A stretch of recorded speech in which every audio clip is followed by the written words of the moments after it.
Imagine this. You've already been through the ringer, scammed online, lost money. You did everything right, reported it to the FBI's Internet Crime Complaint Center, the IC3. Right. The place you're supposed to report this stuff. Exactly. Then, seemingly out of nowhere, a lifeline appears. A call, an email that looks official, maybe even like it's from the IC3, offering to help you recover what you lost. That sounds like amazing news if you're the victim. Relief washes over you, a chance to finally set things right. But what if that lifeline is just another hook? What if it's a carefully laid trap designed to victimize you all over again? That's the really troubling reality we're diving into today. This isn't just another online scam. This deep dive focuses on a particularly cruel tactic, the FBI IC3 impersonation scam. It targets a specific group, those who have already experienced the pain and financial loss of fraud. It preys on their vulnerability and, well, their hope. Exactly. Our mission today is pretty straightforward. To give you a clear understanding of how this insidious scam works, we want to equip you with the knowledge to identify the red flags, to know exactly what the real IC3 does, and crucially, what it absolutely does not do. That distinction is key. Ultimately, we want to empower you to protect yourself from being targeted again. This is about being truly well-informed, giving you the insight you need to navigate this very real threat effectively. And this isn't some far-off hypothetical. The FBI issued a public alert about this very scam just recently, April 18th, 2025, public service announcement I041825 PSA. Wow, okay, so it's current. Very current. This warning came after they'd received over 100 reports of this specific IC3 impersonation scheme just between December 2023 and February 2025. Over 100 in that short time. Yeah, that volume really underscores how serious and how active this threat is right now. Okay, so let's really get into the mechanics here. Mm-hmm. How does this scam actually unfold? What's the step-by-step? Well, the first crucial element to grasp is the targeting. These scammers aren't just, casting a wide net. They are specifically going after individuals who have already been victims of financial fraud. So they're hitting people who are already down. Precisely. It's a chilling insight. Your misfortune can actually make you a more attractive target for these predators. Maybe they're lurking in online support groups. Maybe they're using lists of previous victims. Like lists of people who've been scammed. Yeah, these re-victimization tactics are what make this scam particularly heartless. It's almost parasitic, going after those already wounded. Mm-hmm. How do they pinpoint these past victims? You mentioned forums and lists.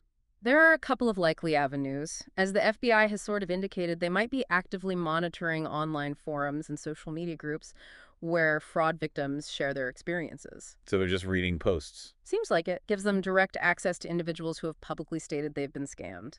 Then there's the disturbing reality of sucker lists. Sucker lists. That sounds awful. It is. These are essentially commodities within the dark web, compiled from data breaches, past scams, maybe even illegally obtained victim information. Your details, if you've been scammed before, could unfortunately be part of these databases. Databases that criminals buy and sell. Which is the idea, yeah. Traded among criminals. That's a truly unsettling thought. So they've identified their targets. How do they make that first contact? They use a range of methods. Many victims report getting unsolicited phone calls, and what makes this particularly deceptive is caller ID spoofing. Ah, so the number looks real. Exactly. It might even mimic a legitimate FBI or government number, instantly lending this false sense of credibility. Tricky. Very. They also send unsolicited emails, and a key red flag here is often the domain. They usually come from non-official domains, not the .gov or .fed.us you'd expect. Okay, so watch the email address. Definitely. And as we touched on, they even infiltrate social media and online forums. They create fake profiles, join groups for fraud victims, pretending to be sufferers themselves. They blend in first. Right. Build trust before launching the scam. So they're embedding themselves within communities of victims, pretending to be allies before they strike. Deeply manipulative. What's the bait? What do they promise? The core deception is the false promise of recovering lost funds. They'll typically claim one of two things. Either they've already recovered the money you lost. Which is a lie. A total lie, of course. Or they'll say they're directly affiliated with the IC3 and can definitely help you get your money back. Which also isn't true. Not in the way they claim. The FBI is crystal clear. These claims are simply a ruse to re-victimize. It's all about exploiting that powerful desire to recoup what was stolen. Right, they're preying on that hope. So, to sound convincing, what specific impersonation tactics do they use? They use several carefully crafted tactics. One involves creating these fake female profiles on social networking sites. Okay. These fake personas join online groups for fraud victims, posing as fellow victims to build trust, build rapport. Then they initiate the scam from that, seemingly sympathetic position. Wow. Another tactic is inventing official-sounding titles and names. The FBI specifically highlighted a case involving a male persona, Jamie Quinn, who falsely claimed to be the chief director of IC3. Chief Director. Is that even a real title? Likely not, but it sounds official, right? And while the specific name might change, the FBI warns that these scammers frequently alter names and minor details. The underlying scheme, though, it stays consistent. Same playbook, different actors. Exactly. It's the same playbook. So it's about creating this aura of officialdom. You mentioned something earlier about them trying to shift the conversation to different platforms. Why do they do that? Yes, that's a really critical tactic. They often try to steer the victim away from where they first made contact, maybe a public forum or social media, to a more private channel. Like what? Email? Sometimes, but often encrypted messaging apps. In that Jamie Quinn example, this fake persona urged the victim to contact Quinn via Telegram. Telegram. Okay.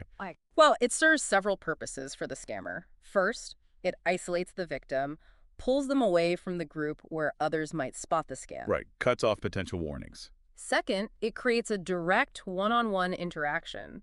More pressure, more control for the scammer, no witnesses. Makes sense. And third, using encrypted platforms like Telegram makes it significantly harder for law enforcement to investigate and gather evidence later. They're creating a closed-off space for their deception. That makes perfect sense.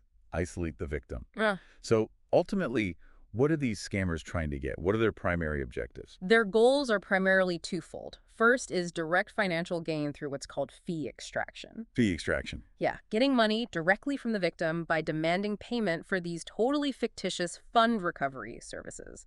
They'll invent all sorts of bogus fees, processing fees, taxes, legal costs. Anything to get you to pay. Right, and they often insist on payment methods that are hard to trace or reverse: gift cards, crypto, wire transfers, even mailing cash. Gift cards. Really? Oh yeah, very common in scams because they're almost impossible to get back once the code is used. Wow.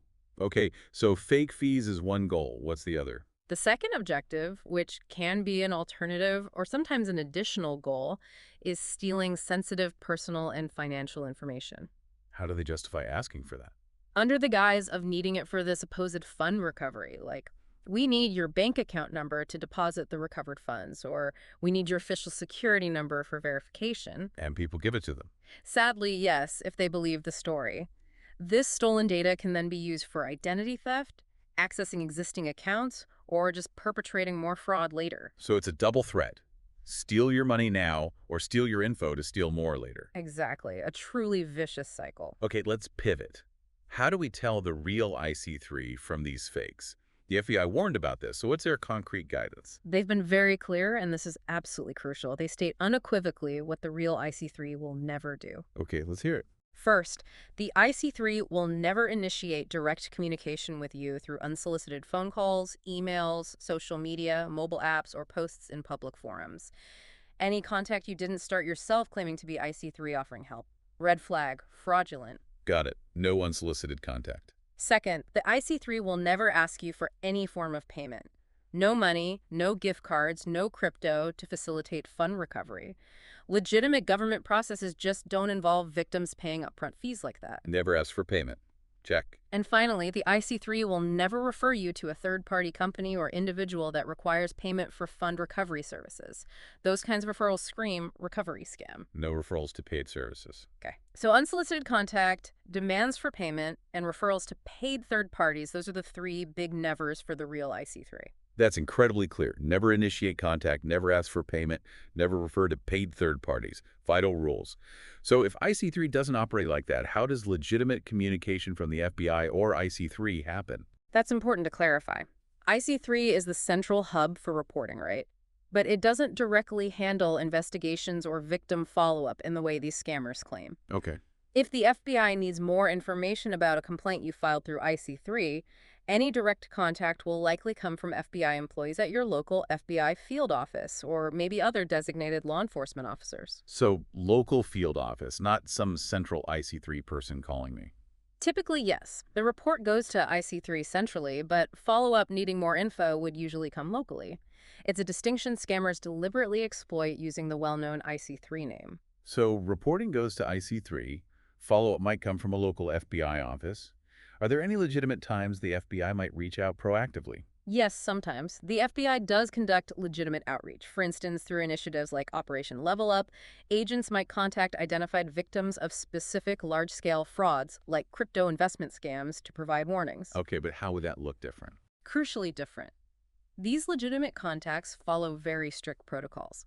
Agents will always clearly identify themselves. They will never request money or sensitive info up front. They won't pressure you onto private messaging apps. And you can verify them.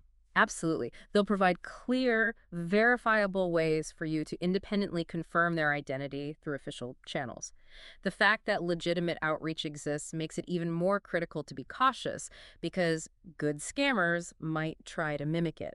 So independent verification is key no matter what. Paramount. Always. Okay, if we do get one of these suspicious contacts, what are some specific red flags? Let's make like a checklist for listeners. Absolutely. A checklist is a great idea. First, communication red flags. Be extremely wary of any unsolicited contact claiming government affiliation or offering recovery help you didn't ask for. Calls, emails, texts, social media. Even if the caller ID looks right. Yes, because caller ID can easily be spoofed. Always scrutinize the sender's email address. Look for that .gov or .fed.us, not Gmail or Yahoo. Look for poor grammar, spelling errors, awkward phrasing, generic greetings like "Dear Sir, Madam," and, like we said, any push to move to encrypted apps like Telegram or WhatsApp is a major danger sign. Okay, those cover how they reach out. What about what they actually ask for? The demands. Right, demands and requests. Be exceptionally suspicious of any demand for immediate action or payment. Threats, arrest, legal action, fines, those are common intimidation tactics. Their tactics. Totally. Pay close attention to the payment methods they insist on. Wire transfers, gift cards, crypto, payment apps, mailing cash or gold. Legitimate government agencies rarely, if ever, demand these. Gift cards again. Always a red flag for government impersonation. Any demand for upfront fees for recovery, releasing funds, paying taxes, treat with extreme skepticism. Never give out sensitive personal info, SSN, bank details, passwords if you didn't initiate the contact. Makes sense. Be highly suspicious if they tell you to lie to family, friends, or your bank, or tell you to withdraw cash or buy gold for some courier. And finally, the old saying, if it sounds too good to be true, It probably is. almost certainly is a scam. Right, trust that gut feeling. What about spotting the impersonation itself? Clues they aren't who they claim. Okay, impersonation clues. They might use fake credentials, badge numbers, vague but official-sounding titles. Look closely for slight variations in real agency names or website URLs. Scammers hope you won't notice small changes. Like an extra letter in the URL or something. Exactly. If they refuse to provide verifiable ID or contact info, you can check independently through official sources. Huge red flag. They might even pressure you not to verify, saying it'll mess things up. Don't fall for that. Never. And specific to recovery scams. Anyone contacting you out of the blue claiming they can recover lost funds, especially if they know details about your prior loss, be incredibly suspicious. Legitimate recovery rarely comes with guarantees. So guarantees are a bad sign. A major red flag. And if they discourage you from reporting the original loss to law enforcement, that's a clear sign something's very wrong. That's an incredibly helpful checklist. Really covers the deception. Let's shift now to understanding the real IC3 in legitimate recovery. You've touched on this, but let's solidify IC3's official role. Understanding IC3's real job is essential. It's the central online platform for the public to report suspected cybercrime to the FBI. Its mission is receiving complaints, analyzing the info, and passing relevant data to law enforcement, federal, state, local, tribal, even international for potential investigation. So it's an intake and analysis hub. Exactly. It also helps public awareness by spotting trends and issuing alerts, like the one we're discussing. But the key is, it's primarily an intake, analysis, and referral center. It is not a direct investigative or recovery unit interacting with victims the way scammers claim. They don't call you up offering help directly. Correct. They acknowledge they can't respond to every single complaint due to the sheer volume, but the submitted info is vital for understanding crime trends and linking cases. So, to hammer it home, it's a national reporting center, not a personal fund recovery service. And that directly contradicts the scammer's core promise, right? Precisely. The whole IC3 impersonation scam hinges on that false promise. The FBI's official position refutes it completely. IC3 does not solicit payment, does not refer to fee-charging recovery companies. So any claim like that. Is unequivocally fraudulent. Disregard it immediately. While reporting promptly to IC3 can support law enforcement efforts, which might eventually lead to recovery in some cases, IC3 itself doesn't do direct recovery or call victims about successes like impersonators allege. Real recovery, if it happens, is different. Yes, typically through investigations by FBI field offices or specialized units involving complex legal processes, often direct communication between banks. You mentioned a specialized unit earlier, the Recovery Asset Team, RAT. Tell us more about them. Yes, the Recovery Asset Team, RAT, established back in February 2018, it's a specialized FBI unit designed to act very, very quickly when they get credible reports of fraudulent financial transfers. Like what kind of transfers? Their main focus is business email compromise, BEC scams, and other wire fraud schemes where funds were just transferred. Okay. The RAT's core job is rapid communication and coordination between the FBI, the victim's bank, and the recipient's bank to try and freeze the stolen funds fast before criminals move them again, often overseas. It's very targeted and time-sensitive. Speed is everything for them. Have they had much success? Actually, yes, significant success in their specific area. Reports show a high success rate in freezing funds when they intervene quickly. In fiscal year 2021, they reported a 74% success rate, freezing over $328 million. Wow, 74%. And in 2023, a 71% success rate, freezing over $538 million out of $758 million in reported fraudulent transfers they handled. So very effective in those specific high-value fraud cases. Those are impressive numbers, but it sounds like their work is quite distinct from the broad promises in the IC3 scam, which could involve smaller amounts or different fraud types. Exactly right. R2 intervention is usually focused on specific transaction types, mainly domestic wires from BEC scams, often prioritizing large losses meeting certain criteria. It's very different from the vague recovery promises IC3 impersonators make. But couldn't scammers try to use the RAT's existence? That's the potential vulnerability. Criminals are good at social engineering. An impersonator could falsely claim their scam recovery service is linked to RAT's efforts, trying to borrow credibility. Especially if people have heard the RAT is successful. Right, which again highlights why you must understand that legitimate RA operations stem from official reports like to IC3 and investigation, not from unsolicited calls demanding fees or credentials. Critical distinction. So this IC3 impersonation scam isn't in a vacuum. It's part of a bigger fraud landscape. How does it fit with other government impersonation and recovery scams? Absolutely correct. It falls under two main, very common fraud categories. First, government impersonation scams.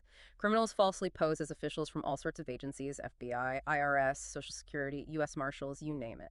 We hear about those IRS scams all the time. Exactly.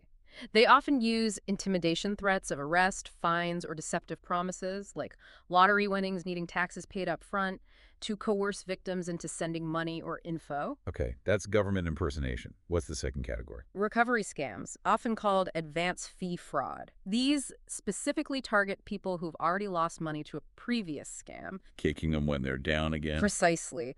The fraudsters contact these prior victims, maybe using those sucker lists, promising to recover the lost funds, the defining feature. They demand an upfront fee before any recovery happens. And the recovery never happens. Never. The fee is the scam.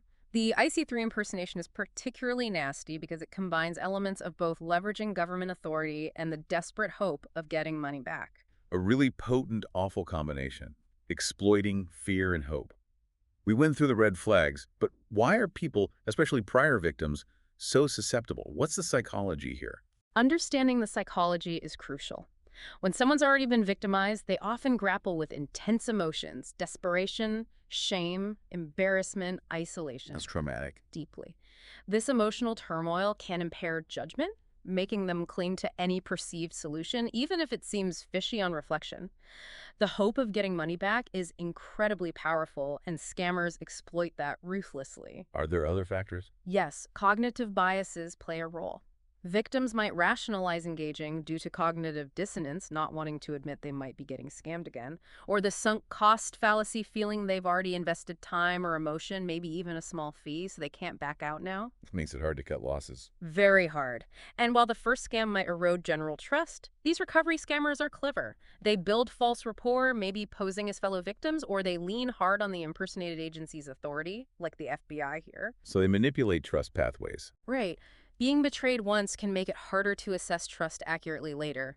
And we can't underestimate the scammer's skills. They identify vulnerabilities, use persuasive language, create false urgency, appeal to that existing emotional distress. It sounds like a perfect storm of vulnerability and manipulation. It really is. The false hope they offer seems so appealing in that vulnerable state, creating this awful cycle where being victimized once increases susceptibility, especially if you don't know the specific tactics of recovery scams. It's really intricate and disturbing. It's so important people don't blame themselves if targeted again. Let's look bigger picture. What did the stats tell us about how widespread and damaging these scams are? The stats really paint a stark picture. Looking at FBI IC3 data, we mentioned over 100 IC3 impersonation complaints, specifically between late 2023 and early 2025. Right. But broaden that to all government impersonation scams in 2023 alone. IC3 got reports from over 14,000 victims, losing over $394 million combined. Just government impersonation, nearly $400 million lost. And that's just one category. Across all cybercrime reported to IC3 in 2023, it was over 880,000 complaints, with total reported losses hitting a record $12.5 billion. Billion with a B. Staggering. What about other sources like the FTC?